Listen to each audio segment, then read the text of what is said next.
വിശുദ്ധ മത്തായിയുടെ സുവിശേഷം 2-ാം അധ്യായത്തിൻ്റെ 13 മുതൽ 18 വരെ.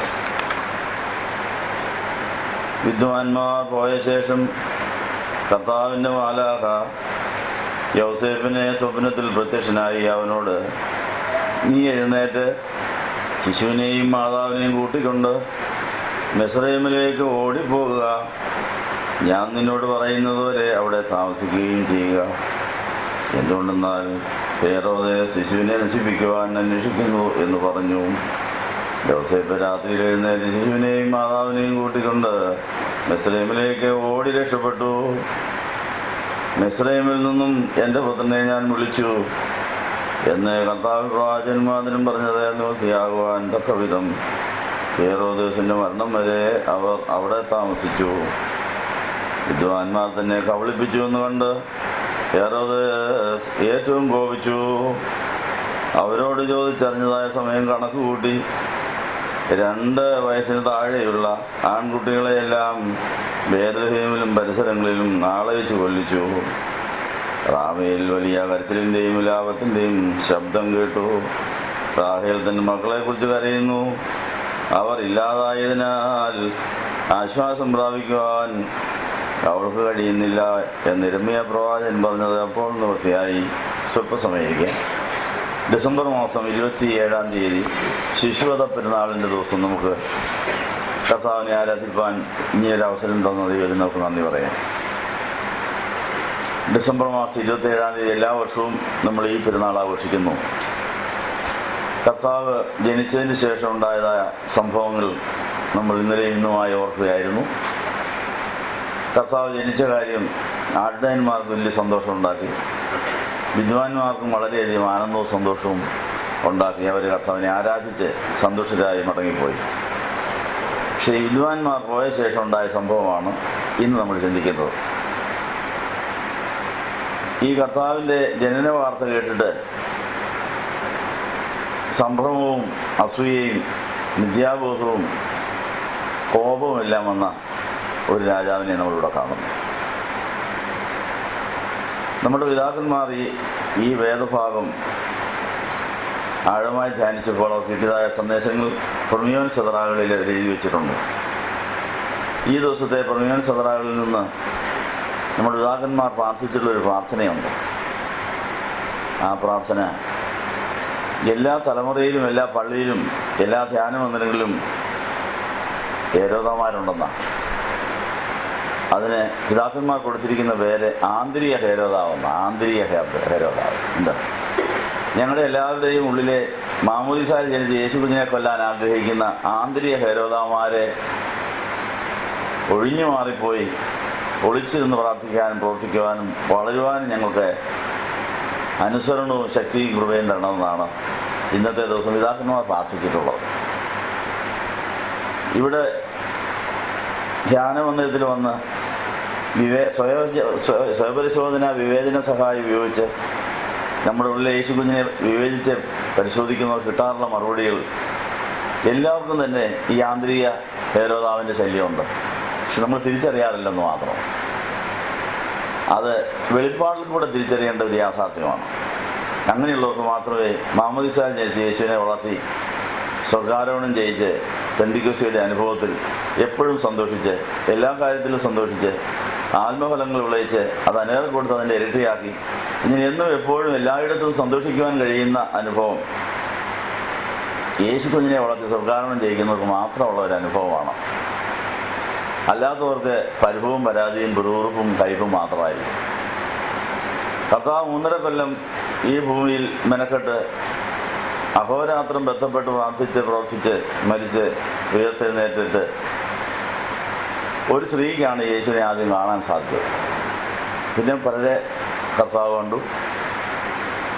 500 പേരെ വരെ കർത്താവ് കണ്ടെന്നാണ് കൊരിന്ത്യർ ലേഖനത്തിൽ വായിക്കുന്നത്. പെന്തിക്കോസ്ത് വന്നപ്പോൾ 500 കുറഞ്ഞ് 120 എന്താ?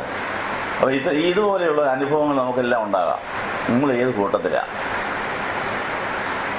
യേശു കുഞ്ഞ് നമ്മുടെ മാമോദീസ ജനിച്ചതിന് ശേഷം ഹേരോദാവിനെ പേടിച്ച് ഹേരോദാവ് എവിടെയാണെന്നുള്ള ആ സന്ദേശം കിട്ടിയിട്ട് രാത്രിയും പകലും ഇല്ലാതെ ഈ യേശു കുഞ്ഞിനെ കൊണ്ട് ഓടിയവരാണോ?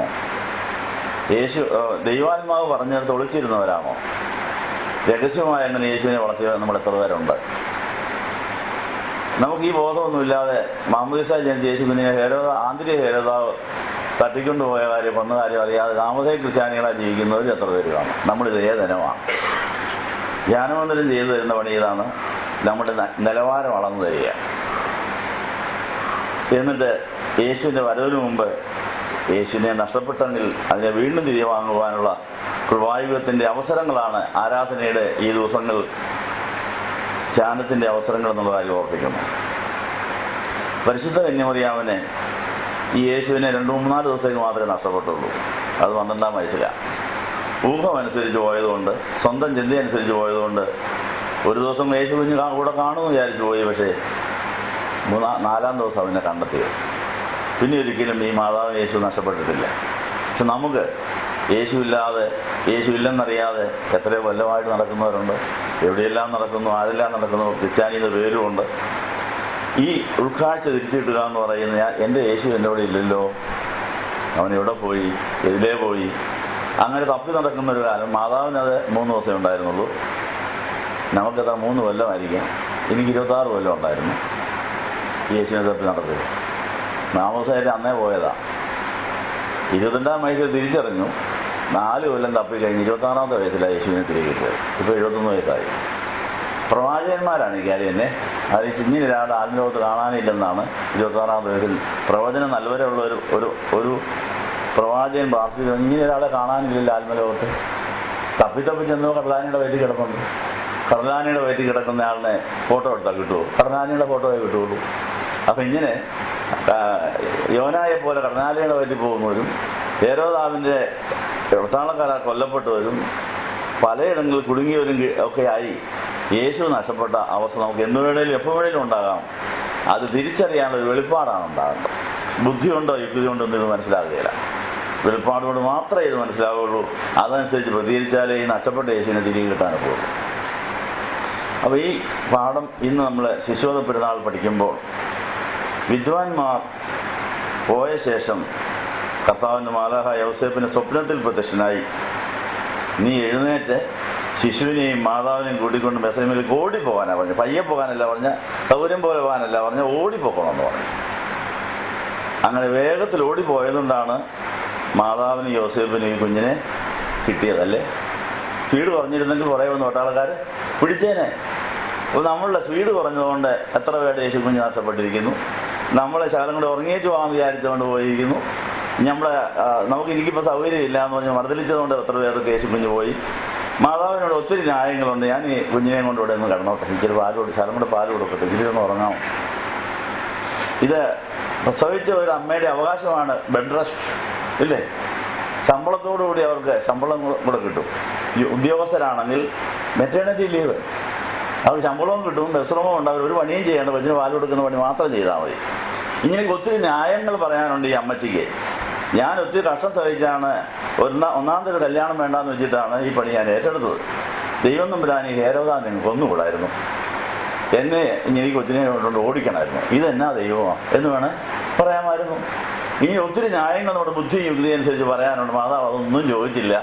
മാതാവിന് അതിൻ്റെയൊക്കെ അർത്ഥം മനസ്സിലായി. ഈ യേശുവിൻ ജനിച്ച കാര്യം ഹേരോദാവിന് ഇഷ്ടപ്പെട്ടിട്ടില്ല. അവൻ മുൻവിധിയോടും അസൂയയോടും തെറ്റിദ്ധാരണയോടും കൂടിയാണ് യേശുവിനെ കുറിച്ചുള്ള വാർത്ത കേട്ടിരിക്കുന്നത്. ഇവൻ രാജകുമാരനല്ലേ? അപ്പോൾ രാജകുമാരനാണെങ്കിൽ അവനായിരിക്കുമല്ലോ അടുത്ത രാജാവ്. എൻ്റെ സിംഹാസനം പോകുമല്ലോ. അതുകൊണ്ട് അവൻ വളരുന്നതിന് മുമ്പേ കുരുന്നിലേ നിന്നെ തട്ടിയേക്കാം. അപ്പോൾ എൻ്റെ സിംഹാസനം ഉറച്ചിരിക്കുമല്ലോ എന്ന് വിചാരിച്ച് അവൻ അഹങ്കാരത്തോടും അത്യാഗ്രഹത്തോടും മുൻവിധിയോടും അസൂയയോടും കൂടെ യേശുവിനെ കൊല്ലാനുള്ള നീക്കങ്ങളാണ് നടത്തി. പക്ഷേ വന്ദിക്കാനുള്ള ഭാവത്തിലാണ് വരുന്നത്. അപ്പം ഇങ്ങനെയുള്ള നമ്മുടെ യേശു കുഞ്ഞുങ്ങളെ കൊല്ലാൻ വന്ദിക്കാനുള്ള ഭാവേന വന്ന് നിന്ദിച്ച് കൊല്ലാൻ ആഗ്രഹിക്കുന്നവരെ നമ്മൾ തിരിച്ചറിഞ്ഞിട്ടുണ്ടോ? അങ്ങനെയുണ്ട് പ്രശ്നങ്ങൾ. ഇങ്ങനെ ഒത്തിരി പ്രശ്നങ്ങളുടെ മധ്യത്തിലാണ് നമ്മൾ യേശു കുഞ്ഞിനെ വളർത്തേണ്ടെന്നുള്ള കാര്യം ഇവിടെ ഓർപ്പിച്ചിരിക്കുന്നത്. ഈ വേദഭാഗങ്ങൾ വായിക്കുമ്പോൾ നമുക്കുണ്ടാകുന്ന ചില സംശയങ്ങളുണ്ട്. എന്തുകൊണ്ട് ഈ വിദ്വാൻമാർ പോയ ശേഷം യൗസേപ്പിന് ഈ സ്വർഗം കൊടുത്തത്, മാതാവിന് എന്നാ കൊടുക്കാഞ്ഞത്? മുമ്പ് മാലാഖ വന്ന് മറിയാമനാണ് വചനിപ്പിൻ്റെ അന്ന് സന്ദേശം കൊടുത്തത്. യോസേപ്പിന് സ്വപ്നത്തിൽ സംശയരോഗം മാറി കിട്ടി കഴിഞ്ഞപ്പോൾ പിന്നെ സന്ദേശമല്ല അതിലേക്കൂടെയാണ്. എന്താ എന്നും ഒരേ വഴിയിൽ കൂടെ അല്ല സന്ദേശം കിട്ടുന്നത് എന്ന് അത് അറിഞ്ഞിരിക്കണം. അപ്പോൾ ഇതിലെവിടെയാണ് ദൈവം എന്നോട് സംസാരിക്കുന്ന അറിഞ്ഞ് മറ്റുള്ളവരോട് കിട്ടുന്ന സന്ദേശവും നമ്മൾ ഉൾക്കൊള്ളേണ്ടി വരും. എല്ലാം എന്നോട് നേരിട്ട് പറഞ്ഞാൽ കേൾക്കുന്നു ശഠിച്ചാൽ അതും അപകടം വരാൻ സാധ്യതയുണ്ട്. അതുകൊണ്ട് മാതാവിൻ്റെ ആ സൗമ്യത, അടക്കം, ഒതുക്കം, കീഴ്വഴക്കം, അങ്ങനെ മാതാവ് ആ കുടുംബത്തിൻ്റെ നായകനായി തലയായി യോസേപ്പിനെ അംഗീകരിച്ചു. യോസേപ്പ് ഈ കുഞ്ഞിനെയും തള്ളയെ സംരക്ഷിക്കുന്ന ചുമതല ഏറ്റെടുത്തു കഴിഞ്ഞു. അപ്പോൾ അവിടെയാണ് ദർശനം. അപ്പോൾ കുടുംബനാഥന്മാരോട് ഉള്ള നിങ്ങളുടെ കടപ്പാട്. ഒരു വീട്ടിലെ ഒരു ഭാര്യയ്ക്ക് 3-4 തലയുണ്ടെന്ന് പറയാം. സ്വന്തം തല, ഭർത്താവിൻ്റെ തല, കർത്താവിൻ്റെ തല, സ്വർഗത്തിലെ പിതാവിൻ്റെ തല. ഈ തലകളെയെല്ലാം ആദരിച്ച് ഏറ്റവും വലിയ തല തരുന്ന സന്ദേശം ഈ തലകളിലൂടെയൊക്കെ ആയിരിക്കും നമ്മളിലേക്ക് വരുന്നത്. അന്ന് കീഴ്വഴക്കത്തിൻ്റെയും അനുസരണത്തിൻ്റെയും ആവശ്യബോധം ഇവിടെ പഠിപ്പിക്കുന്നു. മറിയാം നമുക്ക് തരുന്ന നല്ലൊരു മാതൃക. യോസേപ്പിൽ കൂടെ കിട്ടിയതായ വെളിപ്പാടിനെ മാതാവ് 100% അംഗീകരിച്ച് ഉടൻ തന്നെ പ്രതികരിക്കുന്നു. എനിക്ക് ഉറങ്ങണ്ട, എൻ്റെ ഈ കുഞ്ഞിനെ സംരക്ഷിക്കണം. ഈ കുഞ്ഞ് വളർന്നു വന്നാലേ ലോകം രക്ഷപ്പെടുകയുള്ളൂ. ഈ കുഞ്ഞ് മനുഷ്യജാതിക്ക് വേണ്ടി കൊല്ലപ്പെടേണ്ടതാണ്. പക്ഷെ ഇപ്പോൾ കൊല്ലപ്പെടാൻ പാടില്ല.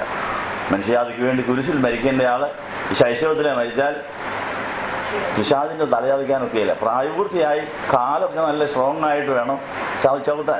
ഇപ്പോൾ എന്ത് കാലം കൊണ്ട് ചവിട്ടാനൊക്കെ. അതുകൊണ്ട് ഈ കാല് വളരട്ടെ, ഈ കൈയും കാലും ഒക്കെ വളർന്നങ്ങോട്ട് മുട്ടനാകട്ടെ. അതുവരെ ഈ കൊച്ചിനെയും കൊണ്ട് ഞാൻ ഓടും, വളർത്തും. സമയത്തിന് മുമ്പ് ഈ കുഞ്ഞാകാൻ പാടില്ല. എൻ്റെ അലസത കൊണ്ട് ഈ കുഞ്ഞ് മുരയാൻ പാടില്ല, തളരാൻ പാടില്ല എന്നുള്ള ആ ശുഷ്കാന്തി നമുക്കുണ്ടോ? നാമസാൽ എനിക്ക് കിട്ടിയ യേശു എനിക്ക് വളർത്തണം. ഉറക്കളയ്ക്കണമെങ്കിൽ ഉറക്കളയ്ക്കാം, ഓടണമെങ്കിൽ ഓടാം, പട്ടിണി കിടക്കണേ പട്ടിണി കിടക്കാം, ഒളിച്ചിരിക്കാം. ഈ മനോഭാവം നമുക്കില്ലാത്തതുകൊണ്ടാണ് നമുക്ക് ഇതുവരെയായും പ്രാണൻ 100% ആകാത്തത്. പ്രാണൻ 100% ആകാതെ ഈ കുറിപ്പടിയും കൊണ്ട് നടന്ന ഒത്തിരി പേരുണ്ട്. പ്രാണൻ 100 പെന്തിക്കോസി ആയിട്ടില്ല. ഇവിടെ വന്ന ആ സന്തോഷ് ബ്രദറിൻ്റെ പ്രാണ നിലവാരം 100, പെന്തിക്കോസി 100. കണ്ടോ കളി? എല്ലാത്തിലും സന്തോഷിക്കുക. എന്തെല്ലാം പ്രതികൊണ്ടല്ലേ 7 മണിക്ക് വരേണ്ട ആൾ 1 മണിക്ക് വന്നിരിക്കുക. ആശുപത്രിയിലൊക്കെ കയറി ഇവിടെ വന്നവിടെ ഛർദിലും ഒഴിച്ചിലും ഒക്കെ വഹിച്ച് അവരെ കൊണ്ട് അഡ്മിറ്റ് ചെയ്തിട്ട് ഡിസ്ചാർജ് ചെയ്തിരിക്കും. ഇവിടെ വരണം, ഇടയ്ക്കിടയ്ക്ക് ഫോൺ ചെയ്ത് ഞങ്ങൾ വരാതെ നിർത്തരുതെന്ന് പറഞ്ഞുകൊണ്ടിരുന്നതുകൊണ്ടാണ് 1 മണിക്കെങ്കിലും അവർക്ക് വരാൻ പറഞ്ഞതിൻ്റെ അർത്ഥം. പെന്തിക്കോസിയും പ്രാണൻ 100 ഗുണം അത് കാണാൻ വേണ്ടിയാണ് നേരെ കൊണ്ടുവന്ന് വിട്ടത്. കിട്ടുന്ന സമയം മുഴുവനും യേശുവിനെ വളർത്തണം, യേശുവിനെ പ്രസംഗിക്കണം, യേശുവിനെ സാക്ഷിക്കണം. ഇത് മാത്രമാണ് ആ കുടുംബത്തിൻ്റെ ആഗ്രഹം. അത് നമ്മളെ പഠിപ്പിക്കാൻ വേണ്ടിയാണ് കർത്താവ് അങ്ങനെ ഒരാളെ കൊണ്ടുവന്നത്. അപ്പോൾ ഇതിൽ നമ്മൾ പാഠം പഠിച്ചോ? കന്യാമറിയാമിൽ നിന്നും യോസേപ്പിൽ നിന്നും ഒക്കെ നമ്മൾ പാഠങ്ങൾ പഠിച്ച് ആ മാതൃകയിൽ പോയാലേ യേശു കുഞ്ഞ് വളരെ കിട്ടുകയുള്ളൂ. യേശു കുഞ്ഞ് ആ സന്തോഷം നമുക്ക് വിളയിക്കാനൊക്കെ ഉള്ളൂന്നായി പറഞ്ഞതിൻ്റെ അർത്ഥം. നമ്മുടെ ബുദ്ധി അനുസരിച്ചൊന്നുമല്ല പരിപാടി, യുക്തി അനുസരിച്ചുമല്ല. ഇങ്ങനെ മാതാവിൻ്റെ ആ അനുസരണ മനോഭാവം, കീഴ്പ്പെടുന്ന മനോഭാവം, അങ്ങനെ യേശുവിനെയും കൊണ്ട് ഓടി പറയുന്നവരെ അവിടെ താമസിച്ചോളാനാണ് പറഞ്ഞത്. ഇത്ര കാലമൊന്നുമല്ല. അതിന് അനിശ്ചിതമായി നമ്മൾ പലയിടത്ത് കാത്തിരിക്കേണ്ടി വരും. കാരണം ഇതെല്ലാം യുദ്ധതന്ത്രമാണ്. ശത്രുവിനെ നീക്കാനനുസരിച്ച് നമ്മുടെ വഴിയും പോക്കും നിൽക്കും വരവും ഒക്കെ. അത് ഓരോ ദിവസവും പ്ലാൻ മാറാൻ സാധ്യതയുണ്ട്. എത്ര കാലം എവിടെയെല്ലാം കാത്തിരിക്കണമെന്നുള്ളത് കർത്താവാണ് തീരുമാനിക്കുന്നത്. ശത്രുവിനെ നീക്കം അറിയാവുന്ന പരിശുദ്ധാത്മാവ് വേണം അതൊക്കെ തീരുമാനിക്കാൻ.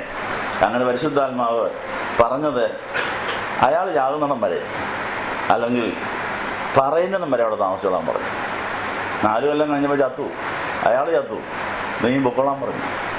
അപ്പം അങ്ങനെ ഏരോദാവ് ചാകുന്നിടം വരെ അവന് വിടികൊടുക്കാതെ ഓടാൻ നമ്മളെ കൊണ്ട് കഴിഞ്ഞിട്ടുണ്ട്. ഏരോദാവിനെ കൊല്ലുകയല്ല, അവൻ ചാകുന്നവരെ അവനെ പ്രയോജനപ്പെടുത്തുകയായിരുന്നു കർത്താവിൻ്റെ പണി.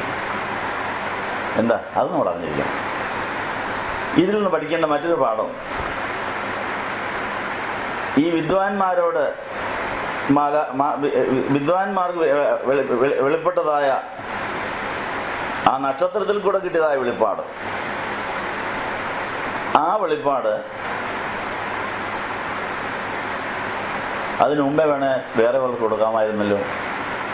ഈ വിദ്വാൻമാർ നക്ഷത്രശാസ്ത്രം അനുസരിച്ച്, ജ്യോതിശാസ്ത്രം അനുസരിച്ചാണ് യേശുക്രിസ്തു ജനിച്ച കാര്യം മനസ്സിലായത്. നക്ഷത്രം കണ്ടിരിക്കുന്നു, ആ നക്ഷത്രത്തിൻ്റെ അർത്ഥം അവർക്ക് മനസ്സിലായി. നക്ഷത്രങ്ങളെക്കുറിച്ച് പരിജ്ഞാനം ഉണ്ടായിരുന്ന ജ്യോതിശാസ്ത്രജ്ഞന്മാരായിരുന്നവർ. അവർ കണക്ക് നോക്കിയപ്പോൾ തന്നെ ഇനിയൊരു നക്ഷത്രം കാണുന്നു. അതേതോ രാജകുമാരന്മാർ ജനിക്കുമ്പോഴാണ് ഇങ്ങനത്തെ നക്ഷത്രം വരുന്നത്. ഇവിടെ ഒരു രാജാവ്, അത് സാധാരണ രാജാവൊന്നുമല്ല എന്നവർക്ക് മനസ്സിലായിട്ടാണ് അവർ തപ്പി ഇറങ്ങിയിരിക്കുന്നത്. അപ്പോൾ ജ്യോതിശാസ്ത്രം അനുസരിച്ച് അവർ യേശു കുഞ്ഞ് രാജകുമാരനായ യേശു കുഞ്ഞിനെ തപ്പി വന്നിരിക്കുക. അങ്ങനെ അവരെ കിഴക്ക് നിന്ന് വന്നതായ ഈ നക്ഷത്രം ഇവരെ ബേത്ലഹേമിൽ വരുന്നതിന് യെരുശലേമിലാണ് ആദ്യം വരുത്തുന്നത്. യെരുശലേം വരെ വന്നു കഴിഞ്ഞപ്പോൾ അവിടെ ബുദ്ധിയും യുക്തിയും ഉപയോഗിച്ചാണ് പിന്നെ പോകുന്നത്. യെരുശലേം വരെ വന്നത് നക്ഷത്രത്തിൻ്റെ പ്രകാശം കണ്ടുകൊണ്ട്. അത് കഴിഞ്ഞപ്പോൾ നക്ഷത്രം അവിടെ നിൽപ്പുണ്ട്. നക്ഷത്രത്തിൻ്റെ പ്രകാശം കൊണ്ടല്ല പിന്നെ കുറേ നാൾ നടക്കുന്നത്. എവിടെയാ? ഇവരുടെ ബുദ്ധി യുക്തി അനുസരിച്ച് രാജകുമാരൻ രാജകൊട്ടാരത്തിലല്ലേ പറക്കുള്ളൂ. യുക്തി രാജകുമാരൻ പറക്കുന്നത് രാജകൊട്ടാരത്തിലല്ലേ. അങ്ങനെയാണ് ഇവിടുത്തെ രാജകൊട്ടാരത്തിൽ പോയി അന്വേഷിക്കാൻ കൊച്ചവിടെ ഉണ്ടോ? അത് ദൈവം പറഞ്ഞതല്ല, ജ്യോതിശാസ്ത്രം പറഞ്ഞതല്ല, അത് ബുദ്ധിയും യുക്തിയും വെച്ചുകൊണ്ടുള്ള കണക്കുകൂട്ട. രാജകുമാരനാണെന്നുള്ള ബോധം ജ്യോതിശാസ്ത്രം പറഞ്ഞു. രാജകുമാരനാണെങ്കിൽ എവിടെയാണെന്ന് പറയുന്നില്ല. നക്ഷത്രം അങ്ങനെ അങ്ങോട്ട് നിൽക്കുക, നക്ഷത്രം ചൂണ്ടിക്കാണിക്കുമോ? അവർ ലൈറ്റ് അടിക്കുമെന്ന് മാത്രമേ ഉള്ളൂ. അപ്പം ആ സമയത്ത് അവിടെ സ്വന്തം യുക്തിയും ബുദ്ധിയും അനുസരിച്ച് രാജകുമാരനെ തപ്പി രാജകൊട്ടാരത്തിൽ ചെന്നുകൊണ്ടാണ് അപകടം വന്നത്. കാരണം ഞാനറിയാതെ ഒരു കൊച്ചെ വേറെ എവിടെയാണ് ജനിച്ചിരിക്കുന്നത്, അവനെ കൊല്ലണമെന്നായി. അപ്പം ഈ വിദ്വാൻമാരുടെ വിദ്യ അവരുടെ ബുദ്ധി അനുസരിച്ച് രാജകൊട്ടാരത്തിൽ പോയി തപ്പിയതുകൊണ്ടല്ലേ ഈ രാജാവിന് ഈ വൈരാഗ്യമൊക്കെ വന്നത്. അങ്ങനെ അബദ്ധം നമുക്ക് പറ്റാവുന്നതാണ് ഇതിൻ്റെ അർത്ഥം. ജ്യോതിശാസ്ത്രത്തിനും പരിമിതിയുണ്ട്. നക്ഷത്രം നോക്കുന്നവരും കൈ നോക്കുന്നവരും ജ്യോതിശാസ്ത്രം അനുസരിച്ച് പോകുന്നവരും അതിനും ചില മുന്നറിയിപ്പുകളൊക്കെ കിട്ടിയില്ല. അതിനകത്ത് അവ്യക്തതയുണ്ട് എന്നാണ് പറഞ്ഞതിൻ്റെ അർത്ഥം. അതിന് മാത്രം ആശ്രയിക്കാൻ പാടില്ല, സ്വന്തം ബുദ്ധിയിൽ ആശ്രയിക്കാൻ പാടില്ല. വിദ്വാൻമാർ പോയ ശേഷം യൗസേപ്പിന് കൊടുത്തതായ ആ സ്വപ്നം ഈ മുഹൂശന്മാർക്ക് നക്ഷത്രം കണ്ടിറങ്ങിയപ്പോൾ തന്നെ കൊടുത്തിരുന്നെങ്കിൽ ഇവർ കൊട്ടാരത്തിൽ പോകേണ്ട കാര്യം ഉണ്ടായിരുന്നു. ഏതാ? വിദ്വാൻമാർ യേശു കുഞ്ഞിനെ കണ്ടേച്ച് പോയതിന് ശേഷമാണ് മാലാഖ യൗസേപ്പിനോട് പറയുന്നത് ഹെരോദാവ് എല്ലാം വരുന്നു. അങ്ങനെയാണെങ്കിൽ ഈ ദൈവം തമ്പുരാന് ഈ സ്വപ്നം ഇവർക്ക് നേരത്തെ ഞാൻ കൊടുത്താൽ പോരായിരുന്നു. എങ്ങനെ? നിങ്ങൾ യേശു കുഞ്ഞിനെ തപ്പി നടക്കില്ലേ? നിങ്ങൾ ആ കൊട്ടാരത്തിൽ നിന്നും പോയി തപ്പണ്ട, നിങ്ങൾ നേരിട്ട് ബേത്ലഹേമിലോട്ട് അങ്ങ് പോയാൽ മതിയെന്ന് ഒരു സ്വപ്നം കൊടുത്തിരുന്നെങ്കിൽ ഈ കുഞ്ഞുങ്ങൾ ചാകേണ്ടി വരുമായിരുന്നു. അപ്പം അത് അങ്ങനെ ഒരു കാര്യമുണ്ട്. ദൈവം തമ്പുരാൻ വെളിപ്പാട് കൊടുക്കാൻ കൃത്യസമയം കരുതിയിട്ടുണ്ട്. സമയത്തിന് മുമ്പ് വരുമൊന്നും പറയില്ല. വെളിപ്പാടില്ലാത്ത സമയമുണ്ട്. അപ്പോൾ നമ്മുടെ ബുദ്ധി യുക്തി അനുസരിച്ച് പോയെന്നിരിക്കും, അത് അപകടമായെന്നിരിക്കും, അത് നഷ്ടവും നഷ്ടവും വന്നെന്നിരിക്കും. അതിനെ ദൈവം പ്രയോജനപ്പെടുത്തും. ദൈവത്തെ സ്നേഹിക്കുന്നവർക്കെല്ലാം നന്മയ്ക്കായി തീരും. ഇത് അറിഞ്ഞിരിക്കണം. അപ്പം ജ്യോതിശാസ്ത്രം അനുസരിച്ച് ഇറങ്ങി വേദശാസ്ത്രം അനുസരിച്ച് അവർക്ക് വെളിപ്പാട് കിട്ടുന്നില്ല. സ്വന്തം ശാസ്ത്രം അനുസരിച്ച് അവന് പോകുന്നത്. ഇങ്ങനെ സ്വയത്തിനും ജഡത്തിനും ജ്യോതിശാസ്ത്രത്തിനും ഹസ്തരേഖാശാസ്ത്രത്തിനും ഒത്തിരി ശാസ്ത്രങ്ങൾക്ക് നമ്മൾ സ്വാധീനമുണ്ട്. ശകുനശാസ്ത്രം, ശകുനം നോക്കുക. എന്താ ഇങ്ങനെ ഒത്തിരി അടയാളങ്ങളും വിദ്യകളും ഒക്കെ പ്രയോഗിച്ച മനുഷ്യൻ നടക്കുന്നു. പല കാര്യങ്ങൾ നോക്കാം. മുഹൂർത്തം നോക്കി നടക്കുന്നവരുണ്ട്, പല കാര്യങ്ങൾ അന്വേഷിച്ച് നടക്കുന്നവരുണ്ട്. ഓരോരുത്തരെ സ്വാധീനിക്കുന്ന ഓരോ ശാസ്ത്രങ്ങളാണ്. അതിൻ്റെ ഇടയ്ക്ക് ദൈവത്തെ വിളിക്കും, ദൈവശാസ്ത്രവും അവരനുസരിക്കും. ഇതെല്ലാം കൂടെ കുഴഞ്ഞു പറഞ്ഞെടുക്കുന്ന ലോകത്തിലാണ് നമ്മൾ ജീവിക്കുന്നത്. ഇതിൻ്റെ എല്ലാം ഗുണവും ദോഷവും നമ്മൾ അനുഭവിക്കേണ്ടി വരും എന്നാ പറഞ്ഞതിൻ്റെ അർത്ഥം. അതുകൊണ്ട് ഈ മുഹൂശന്മാർക്ക് പോയ ദൈവം തമ്പുരാൻ നേരത്തെ ഈ വെളിപ്പാട് കൊടുത്തില്ല. യോസേപ്പിന് കൊടുത്ത വെളിപ്പാട് അവിടെ കൊടുത്തിരുന്നെങ്കിൽ നേരിട്ട് അവർക്ക് ബേത്ലഹേമിലൂടെ അങ്ങ് പോയാൽ മതിയായിരുന്നു. ഈ രാജാവിനെ ഈ ശല്യം അതുകൊണ്ട് കുറേ മാറ്റി വെക്കായിരുന്നു, അത് വേണ്ടി ഒഴിവാക്കാമായിരുന്നു. പക്ഷെ അങ്ങനെയൊന്നും അല്ല സംഭവിച്ചത്. അവരങ്ങനെ പോയി അത് യേശുവിനെ മനസ്സിലാക്കുന്നതിനോ സംരക്ഷിക്കുന്നതിനോ മനസ്സില്ലാത്ത ഒരാളുടെ കയ്യിൽ ഈ കാര്യമായി അങ്ങനെ ആയിരക്കണക്കിന് പിള്ളേര് ചാകേണ്ടി വന്നു. ലോകപ്രകാരം നോക്കി എന്തൊരു കഷ്ടമായത്. ദൈവം തന്നെ ഇത് ഒഴിവാക്കിക്കൂടായിരുന്നു.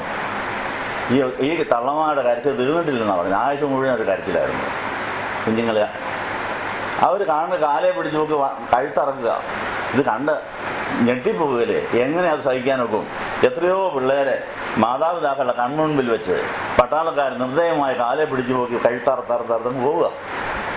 ആ കുഞ്ഞുങ്ങൾ പിടഞ്ഞു മരിക്കുക. അത് അമ്മമാർക്കോ അപ്പന്മാരുടെയോ മനസ്സിൽ നിന്ന് മാറുമോ? ജീവകാലം മുഴുവൻ അവർ കരഞ്ഞുകൊണ്ടിരുന്നു എന്നാണ് പറയുന്നത്. എന്തിനായിരുന്നു ഈ കരച്ചിൽ? എന്തിനായിരുന്നു ഈ സംഭവങ്ങളൊക്കെ? ഇതൊക്കെ വേണേൽ ഒഴിവാക്കിക്കൂടായിരുന്നോ എന്നൊക്കെ നമുക്ക് തോന്നാം. പക്ഷേ അതിനൊക്കെയും ദൈവത്തിന് ഉദ്ദേശമുണ്ട്. അതിനൊക്കെയും നമുക്ക് പ്രയോജനപ്പെടുത്താൻ സാധിക്കുമെന്ന സഭാചരിത്രം, യേശുവിൻ്റെ ചരിത്രം നമ്മളെ പഠിപ്പിക്കുന്നു.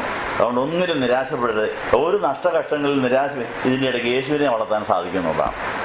അനേക കുഞ്ഞുങ്ങൾ മരിച്ചാൽ യേശു അന്നേരം വളരുള്ളൂ. ഇക്കാര്യം അറിഞ്ഞിരിക്കണം. ആ യേശു പിന്നെ ഇവർക്ക് പ്രമോഷൻ കൊടുത്തു. ഈ കുഞ്ഞുങ്ങളെല്ലാം മാലാഖമാരായി പ്രൊമോട്ട് ചെയ്തു. അവർക്ക് ശൈശവത്തിൽ തന്നെ ജോലി കിട്ടി. വിദ്യാഭ്യാസവും ജോലിയും എല്ലാം കിട്ടുന്നത് വലിയൊരു ഭാഗ്യമല്ലേ? സ്വർഗത്തിൽ അനേക മാലാഖമാർ പിഴച്ചുപോയ ആ വിടവിലേക്ക് ഇവർക്ക് പ്രൊമോഷൻ കിട്ടിയെന്നാണ് പറയുന്നത്. അങ്ങനെ നമുക്ക് ഈ ലോകത്തിൽ ശിശുക്കളായിരിക്കുമ്പോൾ തന്നെ മാലാഖമാരാകാനുള്ള വലിയ പദവി ലഭിച്ചവരെ നമ്മൾ ഓർക്കുന്ന ദിവസമാണ്. ഈ പശ്ചാത്തലത്തിൽ സ്വന്തം ബുദ്ധിയിൽ ഊന്നി നമ്മൾ പലപ്പോഴും യേശുവിനെ തളർത്തുകയോ യേശുവിനെ നഷ്ടപ്പെടുകയോ ചെയ്തെങ്കിൽ ഇന്ന് നമുക്ക് തിരികെ വന്ന് ദൈവഹിതപ്രകാരം നമ്മുടെ നഷ്ടപ്പെട്ട യേശു കുഞ്ഞിനെ തിരികെ വാങ്ങി നമുക്ക് വേണ്ടി കൊല്ലപ്പെട്ടവരെ കർത്താവ് പ്രമോഷൻ കൊടുത്ത് മാലാഖമാരാക്കി അവരുടെ സാന്നിധ്യത്തിൽ അവരോടൊപ്പം യേശുവിനെ വളർത്താനൊരു തീരുമാനമെടുത്തുകൊണ്ട് അതിന് തടസ്സമായി നിൽക്കുന്ന എല്ലാ മനോഭാവങ്ങളുടെ യാത്ര പറഞ്ഞ് ഇന്നത്തെ കുർബാന സന്തോഷത്തിൻ്റെയും ആശ്വാസത്തിൻ്റെയും പ്രത്യാശയുടെയും ആകാൻ നമുക്ക് പ്രാർത്ഥിക്കാം. അതൊരിക്കൽ കൂടെ പാവത്തിന് പ്രാർത്ഥന നടത്തുകയാണ്. നിങ്ങൾക്കെല്ലാവർക്കും സംപ്രീതി ഉണ്ടായിരിക്കും. വിശുദ്ധ കന്യമറിയാം അമ്മയുടെ പുകഴ്ച പെരുന്നാളിന് ശേഷം ശിശുരോധ പെരുന്നാൾ നമ്മൾ എത്തിയിരിക്കുന്നു.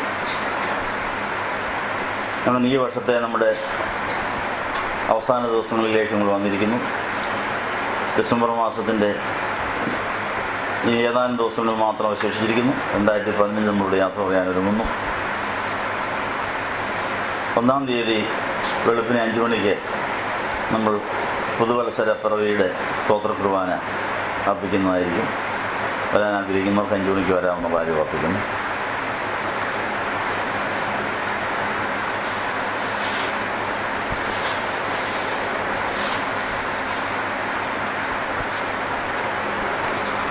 ഒന്നാം തീയതി കഴിഞ്ഞ് 6-ാം തീയതി കർത്താവിൻ്റെ മാമോദിസ പെരുന്നാൾ വരുന്നു. അതൊരു ബുധനാഴ്ചയാണ്. ബുധനാഴ്ചയല്ലേ? ആദ്യ ബുധനാഴ്ച. ആ ബുധനാഴ്ച എക്യുമെനിക്കൽ ധ്യാനവും കർത്താവിൻ്റെ മാമോദിസ പെരുന്നാൾ രണ്ടും കൂടെ ഒന്നിച്ചായിരിക്കും നടത്തുന്നത്. രാവിലെ 7 മണിക്കോ 8 മണിക്കോ തുടങ്ങേണ്ടി വരും. രാവിലെ 7 മണിക്ക് തന്നെ തുടങ്ങി. സാധാരണ അന്ന് 10 മണിക്കാണ് നമ്മൾ തുടങ്ങാറുള്ളത്. പക്ഷേ ബുധനാഴ്ചയാണെങ്കിലും അത് കർത്താവിൻ്റെ ദനഹാ പെരുന്നാൾ അല്ലെങ്കിൽ മാമോദിസ പെരുന്നാൾ ആയതുകൊണ്ട് നേരത്തെ തുടങ്ങി 2 കുർബാനയുടെ സമയമെടുക്കും. അതിനുശേഷമായിരിക്കും എക്യുമെനിക്കൽ ധ്യാനം നടക്കുന്ന കാര്യം ഉറപ്പിക്കുന്നു. രാവിലെ 7 മണി മുതൽ 1 മണി വരെയോ 2 മണി വരെയോ ധ്യാനിക്കുവാൻ ഒരുങ്ങി വരാൻ പോകുന്നതിന് നന്ദി പറയുന്നു. തിരുവനന്തപുരത്ത് നിന്നൊരു പ്രൊഫസർ നൈനാൻ വന്ന് നമുക്ക് സന്ദേശം തരാമെന്നൊരു സമ്മതിച്ചിട്ടുണ്ട്.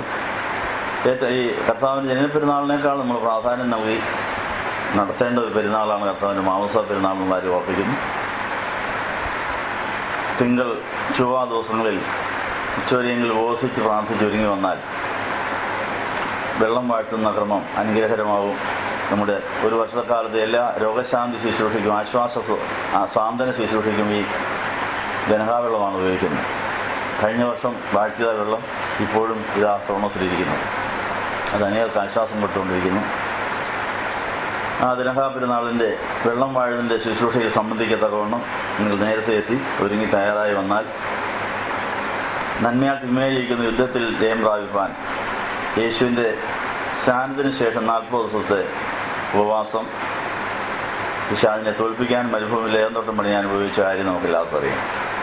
അങ്ങനെ നമുക്ക് നഷ്ടപ്പെട്ട ഏതന്തോട്ടം വീണ്ടെടുക്കുവാൻ മരുഭൂമിയുടെ അനുഭവങ്ങളെ ഏതന്തോട്ടത്തിന് അനുഭവമാക്കി മാറ്റുന്ന നന്മയാൽ തിന്മയെ ജയിക്കുന്ന യുദ്ധത്തിൽ ജയം നൽകുവാൻ ഇത് വളരെ അത്യാവശ്യമാണെന്നുള്ള കാര്യം ഓർപ്പിക്കുന്നു. കർത്താവിൻ്റെ ദനഹാ പെരുന്നാളിന് ശേഷം അല്ലെങ്കിൽ മാമോദിസ പെരുന്നാൾ കഴിഞ്ഞാൽ ഉടനെ തന്നെ 40 ദിവസത്തെ ഉപവാസം ആരംഭിച്ചു. സഭയുടെ കണക്കനുസരിച്ച് ആ പാരമ്പര്യം അതേപടി നിലനിർത്തുകയാണെങ്കിൽ എല്ലാ ജനുവരി മാസം 7-ാം തീയതിയും 40 നോയമ്പ് 50 നോയമ്പ് തുടങ്ങേണ്ടതാണ്. പക്ഷെ നമുക്ക് സ്വല്പം സ്റ്റഡി ലീവ് തരുന്നുണ്ട്. നമുക്ക് പരീക്ഷയെ ജയിക്കാൻ കഴിവ് തരാൻ വേണ്ടി പബ്ലിക് പരീക്ഷയ്ക്ക് മുമ്പ് മോഡൽ പരീക്ഷയ്ക്ക് മുമ്പൊക്കെ സ്റ്റഡി ലീവ് കൊടുക്കുന്ന പതിവാണ് സ്കൂളുകളിലൊക്കെ. അതുപോലെ നമ്മൾ കഴിഞ്ഞ കാലങ്ങളെല്ലാം തോറ്റവരാണ്. നമുക്ക് ജയിക്കാൻ വേണ്ടി വരാൻ പോകുന്ന 40 നോയമ്പ് 50 നോയമ്പ് 3 നോയമ്പ് ഇവയൊക്കെ നമുക്ക് വരാൻ പോകുന്ന വിജയത്തിന് നമ്മളെ ഒരുക്കാൻ വേണ്ടിയാണ്.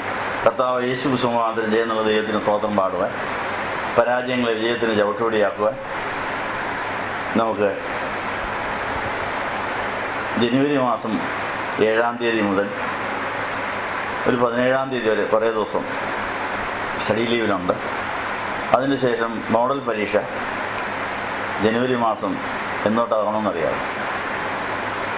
18-ാം തീയതി മതി. 18, 19, 20 അങ്ങനെ 3 നോയമ്പ് മോഡൽ പരീക്ഷ കഴിഞ്ഞ് പിന്നെ ഒരു 18 ദിവസം കഴിഞ്ഞ് വലിയ പബ്ലിക് പരീക്ഷ. ഇതിനെല്ലാം ഒരുങ്ങി ഉയർപ്പ് പെരുന്നാളും സ്വർഗ്ഗാരോഹണ പെരുന്നാളും പെന്തക്കോസ്ത് പെരുന്നാളും എല്ലാം നമ്മുടേതാകാൻ നമ്മൾ ഒരുങ്ങുകയാണെന്ന കാര്യം ഓർപ്പിക്കുന്നു. ഈ ലാഭത്തോടുകൂടെ എല്ലാ ദിവസങ്ങളെയും എല്ലാ ഞായറാഴ്ചകളെയും പ്രയോജനപ്പെടുത്തണം എന്നുള്ള കാര്യം ഓർപ്പിക്കുന്നു. സങ്കേത ഭവനത്തിൻ്റെ പ്രത്യേക പ്രോഗ്രാം നിങ്ങളെ അറിയിക്കുന്നു. എല്ലാ 1-ാം ഞായറാഴ്ചയും ഏതെങ്കിലും ക്ഷണിക്കപ്പെടുന്ന പള്ളികളിൽ പോയി ധ്യാനം നടത്തുന്ന പതിവ് ഈ മാസത്തിലുണ്ട്. വരാൻ പോകുന്ന ജനുവരി മാസം 3-ാം തീയതി മാന്നാർ മുട്ടേൽ പള്ളിയിലെ 12 വയസ്സായ പിള്ളേർക്കെല്ലാം സമർപ്പണ പ്രാർത്ഥന ആദ്യ കുമ്പസാരം നടത്തി സമർപ്പണത്തിൻ്റെ അനുഭവം പുതുക്കാൻ വേണ്ടി പ്രത്യേക ധ്യാനം അവിടെ നടത്തുന്നതുകൊണ്ട് അങ്ങോട്ട് പോകും. 2-ാമത്തെ ഞായറാഴ്ച ആശ്രമത്തിൽ ഞാൻ ഒരു മാസത്തിൽ ഒരു ഞായറാഴ്ച മാത്രമേ ഇപ്പോൾ അവിടെ കുർബാന അർപ്പിക്കുന്നുള്ളൂ. അത് ജനുവരി മാസം 10-ാം തീയതിയാണ്. ഡിസംബർ മാസം 15-ാം തീയതി ഒരു വെള്ളിയാഴ്ച അവിടെ ധ്യാനം നടത്തേണ്ടത് അതിന് അവിടെ നിൽക്കുന്നതായിരിക്കും. അവിടെ കുർബാനയും ചൊല്ലി അങ്ങനെ മാസത്തിൽ ഒരു ഞായറാഴ്ചയും ഒരു വെള്ളിയാഴ്ചയും മാത്രം ആശ്രമത്തിലെ ധ്യാനമന്ദിരത്തിലെ ശുശ്രൂഷ ഒതുക്കിയിട്ട് ബാക്കി ദിവസങ്ങളെല്ലാം ആവശ്യപ്പെടുന്ന ഇടങ്ങളിൽ ആവശ്യമനുസരിച്ച് സങ്കേത ഭവനത്തിലും മറ്റ് പലയിടങ്ങളിലുമായി ധ്യാനം ക്രമീകരിച്ചിരിക്കുന്ന കാര്യം ഓർപ്പിക്കും. വലിയ നോയമ്പിൻ്റെ മുമ്പുള്ള 3 നോയമ്പിൽ 3 നോയമ്പിൻ്റെ തലേ ദിവസം ഞായറാഴ്ച മാക്കാങ്കുന്ന് കൺവെൻഷനോട് ബന്ധപ്പെട്ട് പ്രത്യേക ശുശ്രൂഷ അവിടെ ഉള്ളതുകൊണ്ട് ഇവിടെ കുർബാന ഉണ്ടായിരിക്കുന്നില്ല. നമുക്ക് മാക്കാങ്കുന്ന് പള്ളിപ്പാൻ വേണ്ടി അന്ന് വിശുദ്ധ കുർബാന ഇവിടെ ഇല്ല. തിങ്കൾ, ചൊവ്വ, ബുധൻ ദിവസങ്ങളിൽ മാക്കാങ്കുന്ന് കൺവെൻഷനിൽ സംബന്ധിക്കാം, അവിടുത്തെ പരിപാടിയിൽ സംബന്ധിക്കാം.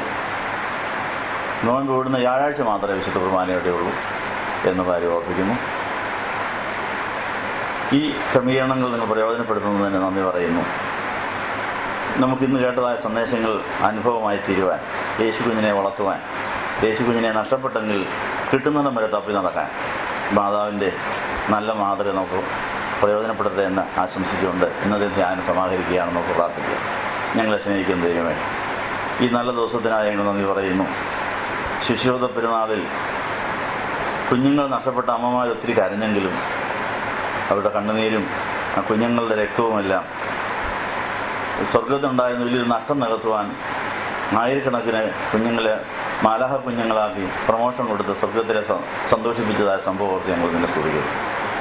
ഞങ്ങൾ യേശുവിന് വേണ്ടിയാണ് കൊല്ലപ്പെടുന്നെങ്കിൽ, പീഡിപ്പിക്കപ്പെടുന്നെങ്കിൽ അത് ഭാഗ്യമാണെന്നും അത് പ്രതിഫലമുള്ളതാണെന്നും പിതാവ് അതിന് നമ്മളെ ആദരിക്കുമെന്നൊക്കെ ഇന്ന് ഞങ്ങൾ കേട്ടതിനാൽ നന്ദി പറയുന്നു.